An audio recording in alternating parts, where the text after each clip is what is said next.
Assalamualaikum warahmatullahi wabarakatuh. Selamat pagi. Perkenalkan kami dari kelompok 2 Paralel 4 di Cafe.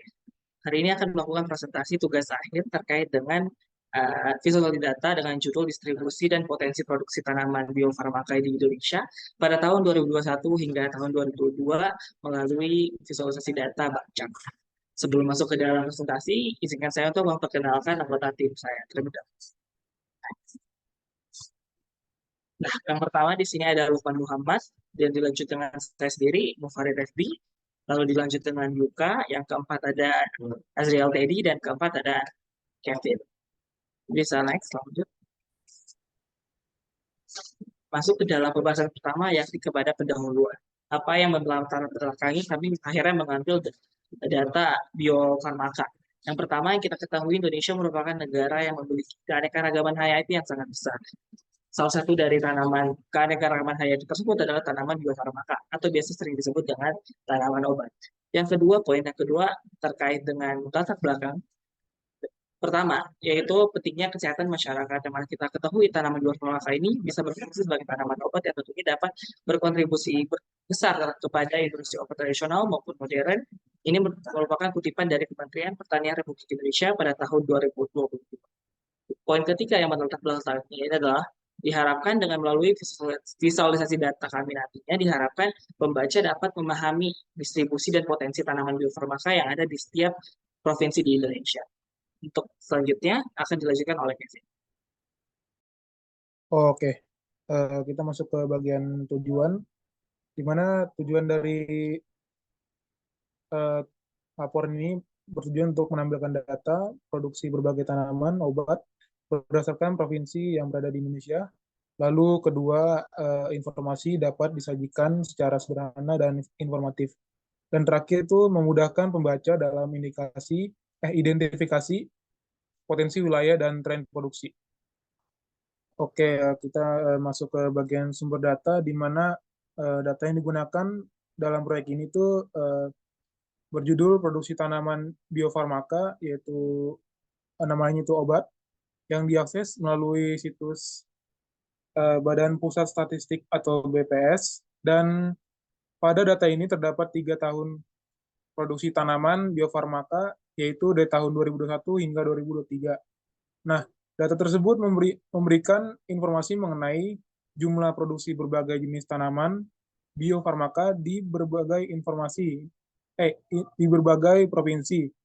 yang berada di Indonesia, yaitu tanamannya mencakup jahe, lengkuas, kunyit, kencur, lempuyang, dan temulawak. Oke, selanjutnya akan dilanjutkan oleh saudara teman saya. Oke, untuk atribut data yang digunakan kita ada 7 ya. Yang pertama itu ada provinsi, ada 38 daftar nama provinsi. Yang kedua itu jahe, data produksi jahe dari tahun 2021 sampai 2022. Yang ketiga laos atau lengkuas sama dari 2021 sampai 2022. Yang ketiga kunyit, yang kelima lempuyang, temulawak, dan tumireng. Oke, selanjutnya. Untuk teknologi yang digunakan itu ada 3. Yang pertama HTML adalah bahasa standar yang digunakan untuk membuat dan mendesain halaman web. Yang selanjutnya itu CSS, bahasa style sheet yang digunakan untuk mendesain atau mengatur tampilan dokumen HTML dan XML. Yang terakhir kita menggunakan JavaScript yang digunakan untuk pengembangan web baik dari front end dan back end ya. Oke, next. Oke, izin menjelaskan untuk text editor yang kami gunakan ini ada Visual Studio Code atau VS Code. VS Code adalah aplikasi yang sangat fleksibel dan mendukung hampir semua aspek pengembangan perangkat lunak modern. Dengan fitur-fitur canggih, VS Code menjadi pilihan utama bagi banyak pengembang. Selanjutnya kami juga menggunakan Pramban web atau browser adalah perangkat lunak yang digunakan untuk mengakses dan menampilkan informasi di World Wide Web. pengguna dapat memasukkan URL untuk mengunjungi halaman web tertentu. Untuk selanjutnya akan ada demonstrasi yang dijelaskan oleh Lukman. Oke, selanjutnya ada ini, ada visualisasi, demonstrasi. Ini website apa? Websitenya udah bisa dibuka di sini. Bisa karena websitenya website statis, bisa di hosting di GitHub. Nah ini pasti buka kelihatannya seperti ini. Ini untuk di Indonesia. Di bawah sini ada kesimpulan yang bisa diambil dan di sini ada grafiknya sendiri. Di atas ini bisa dipilih, di sini bisa dipilih dari Indonesia, terus atau bisa dipilih per tanaman. Ini temu ireng, terus jahe, kencur, kunyit, laos, temulawak, sama lempuyangan. Selain itu, ini juga sudah disesuaikan untuk bisa digunakan di handphone juga, gitu.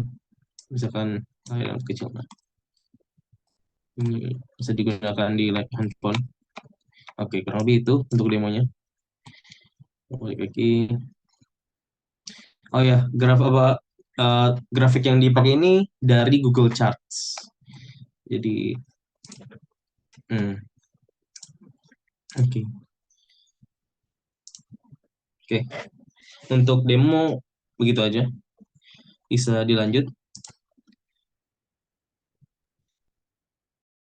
Oke, selanjutnya kesimpulan.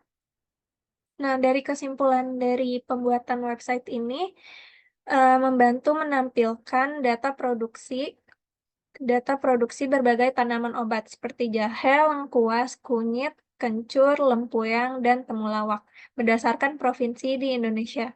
Dengan bar chart yang kami sediakan, data yang kompleks dapat dibaca dengan lebih sederhana dan lebih mudah dipahami. Akan membantu dalam identifikasi potensi wilayah dan tren produksi yang penting untuk pengembangan sektor biofarmaka di Indonesia.